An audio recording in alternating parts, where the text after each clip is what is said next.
Hey everybody, welcome to Jacob's Quest, and today I have just finished watching episode 4 of The Bad Batch called Cornered. I believe it was called Cornered.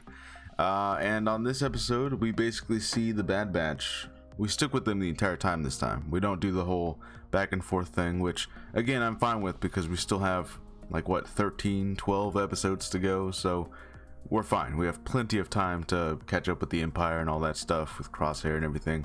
So we are with the Bad Batch for this entire episode, and basically they're trying to figure out where they can hide, what they can do now that they have their ship repaired.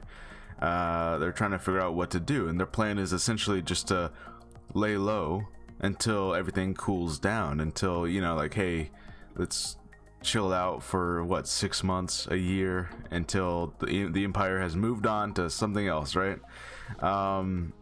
But that obviously does not work out because they are low on fuel, they're low on rations, so they have to stop at the planet Pantora, which in my mind I was immediately wait, what, Pandora? Like Avatar?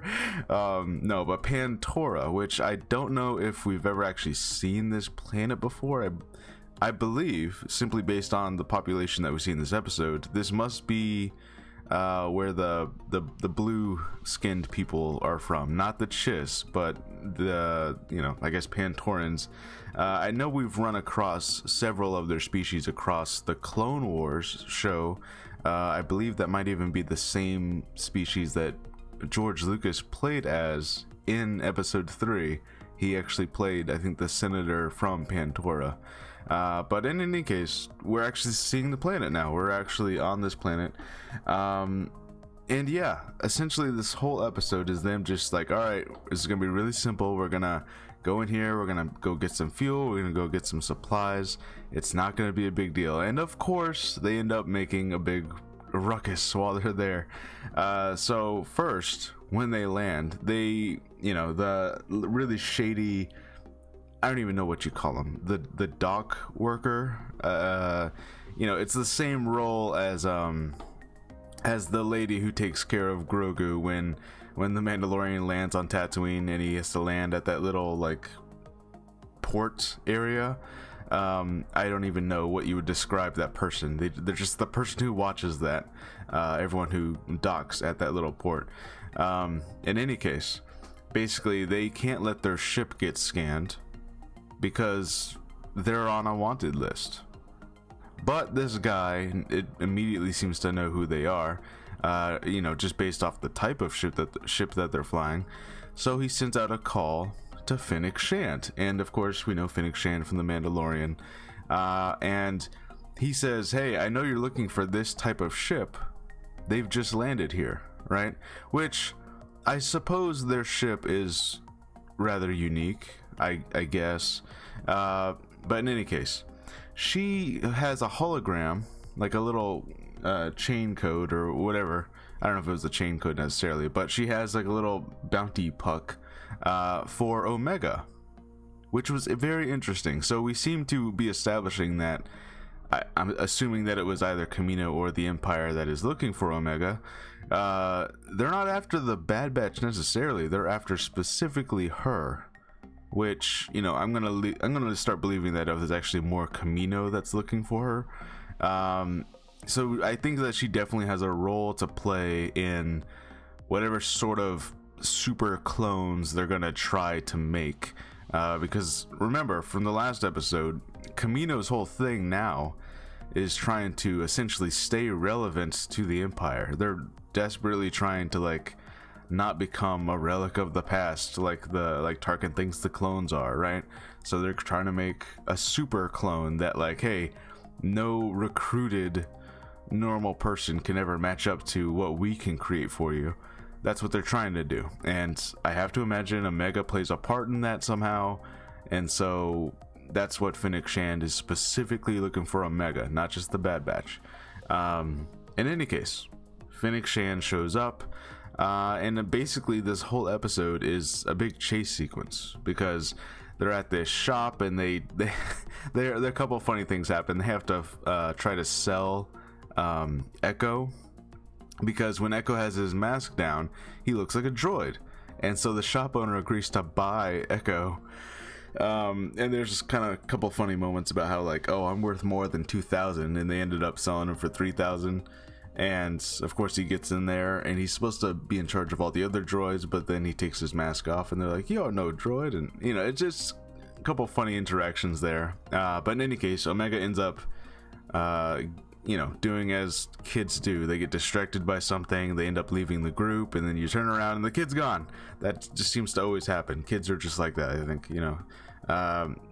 But she ends up running across Fennec Shand, who's of course looking for them, and Fennec pretends to be a friend to her, like, oh, I'll help you find her friends, right? Which was like really creepy, right? Because that's like your worst fear as like a parent figure to a kid, is that some stranger is going to be like, oh, hey kid, I'll help you find your parents or your friends, I'll, you know, come with me, you know, like that probably the most horrifying thing. So Fennec Shand, kind of scary in this episode. In any case, she tricks Omega for a while until of course she has to try and fight off Hunter and then later on Wrecker, while she's trying to basically hold on to Omega, and Omega ends up running away, and it's just this big chase sequence. Now out of all this, I think Fennec Shand and Hunter had a pretty good fight sequence, but later on when they're in the sewers, Wrecker's there and you think that this big fight's about to happen, but Fennec Shand ends up being able to just hit him into some kind of control panel, which blows like steam or something into his face and he gets knocked out, which I'll admit I was kind of disappointed by, because like, yeah, Wrecker is easily outsmarted, right? Like you get it, he's the muscle, but he's not too smart, right? He's just kind of a dumb brute, really. That's like his character type.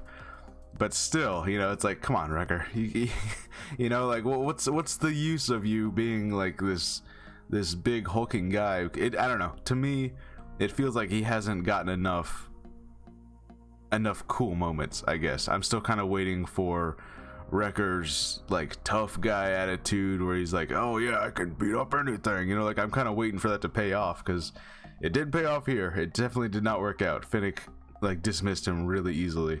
So I don't know, I kind of wish the fight sequence played out more. I mean, it makes sense that she wins, right? Because she's like an assassin / bounty hunter type thing. I had thought that she directly worked for the Empire, but I don't know, I went and looked it up and apparently that's not the case. I don't know, maybe I'm misremembering the original Mandalorian episode where she showed up. I thought that they said that she was actually a member of the Empire, but I guess she just took some jobs for the Empire on occasion. So no, she is just a bounty hunter / assassin. But in any case, yeah, it makes sense that she's able to kind of make her way through this, and there is a really awesome action sequences of her jumping on speeder bikes and then air bikes, and then they're going through the city, and a lot of pretty cool stuff.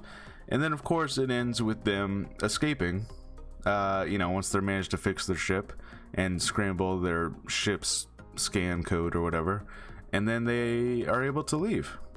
And it kind of ends with this like, oh, we got to find out who hired Fennec Shand and what she wants, and you basically get this indication that she's gonna come back, maybe not in the next episode, but she's still hunting them. She tells the dock worker guy like, hey, if you ever see them again, you know where to find me.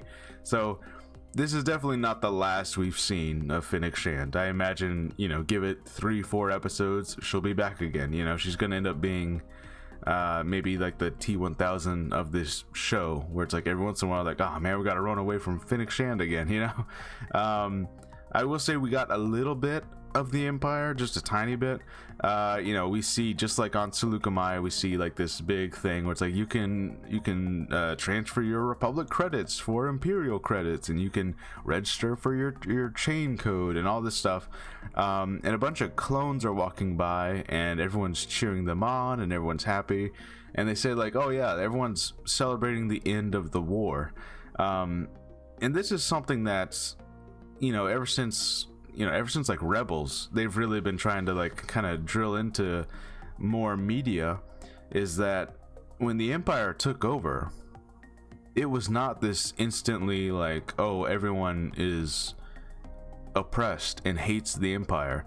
A lot of normal citizens and a lot of other people who ended up becoming stormtroopers, you know, to them it was like, it was like, oh, awesome, the war's over, Palpatine did it, Palpatine's awesome, the clones are awesome, you know, like everything was like cool, you know, and that it basically explains like how everyone went along with it, because that's the thing, is that like, you know, fascism requires normal citizens to kind of look the other way or not notice a lot of things that are being done, like horrible things, and then go like, yeah, my life's improved, everything's awesome, everything's great, you know. And like that's basically what we're seeing here, is that like, you know, these people are not Jedi. These people, you know, they have no idea what's the real situation is. They only know what they've been told, that like, oh yeah, the Jedi were traitors, and you know, the ways of the Republic and democracy were weak, so we need a strong leader, you know. And that's kind of how these things start, you know, and it's all really dangerous. But, you know, so we get a little hint of like, hey, everyone's cheering for the Empire right now. It reminded me a lot of the episode, I think Empire Day from Rebels, which was a pretty good episode, and it kind of, that's really where we really start to see this whole idea of like, yeah, normal citizens don't think of the Empire the way that, you know, everyone that we know from the movies does. You know, everyone like, you know, Luke Skywalker and Han and everyone instantly agreed like, yeah, the Empire sucks, no one likes those guys. But normal citizens, they kind of went along with it, you know. And anyways, just scary how stuff like that happens. But you know, even Hunter commented how things are moving faster than he thought, which I've seen a lot of fans also echo that. No pun being intended. I've seen a lot of fans echo that yeah, the Empire is moving fast, you know, like the Empire's been around for, you know, if I'm being generous about the amount of time that has passed in the show, it's been like, what, maybe a month, maybe not even that, since the Empire has been a thing. And you know, on several planets we're seeing credits changing, we're seeing chain codes being implemented, you know, and it's definitely I like this plot point. I like that the characters are at least acknowledging it, like, yeah, the Empire's moving fast. Like a lot of, you know, I think it was Star Wars Explained that it was like, oh yeah, there's probably this, Palpatine had this binder full of like lists and notes and ideas like already ready to go. He was just kind of waiting for like the moment to happen, and then he just hands someone a binder and like, all right, make all these things happen, which definitely seems to be the case. I only just now noticed that the hologram projector, the one that's doing the whole propaganda bit about like, oh, you can transfer your credits and sign up for a chain code, and the Empire is being so generous. I only just now realized that is what's his name, Admiral Rampart, the guy that we met last episode, or at least I think it was him. It looked a lot like him. I think it was him, Rampart. But in any case, yeah, so this episode was pretty straightforward. We got some pretty good action bits. I do wish that the Wrecker fight, you know, I wish that Wrecker got to like at least seem more competent than he did, because, you know, it feels like this is not the first time that Wrecker has been the one who, you know, it feels like Wrecker's gonna die, and it's gonna be like, you know, I'm sure he'll sacrifice himself in some brave way, but he's definitely like, I think several fights now, he hasn't been like the most competent guy, you know. And I kind of wish that we got this feeling that once Wrecker shows up, like, oh, Wrecker's gonna take care of business, but hasn't really been that way. Wrecker kind of gets handled pretty easily a lot. Which, okay.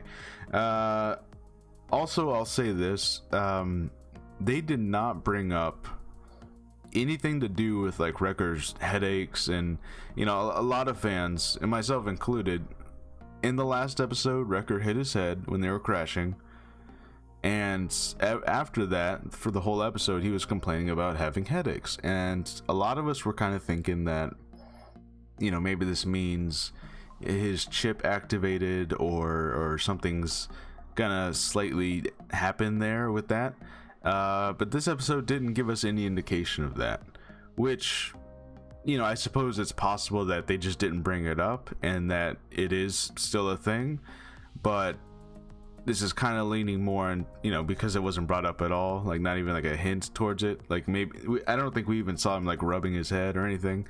So maybe it was nothing. Maybe there is no chip activation for Wrecker, but I don't know. It definitely felt like it was going there for a second last episode, and then maybe not. Maybe it's not gonna do that. So, anyways, yeah, that was this episode of Bad Batch, and yeah, I like that we got to see Fennec Shand. She definitely looked better than, I think there was like a little promotional still or poster or something that they released like long ago before the show came out.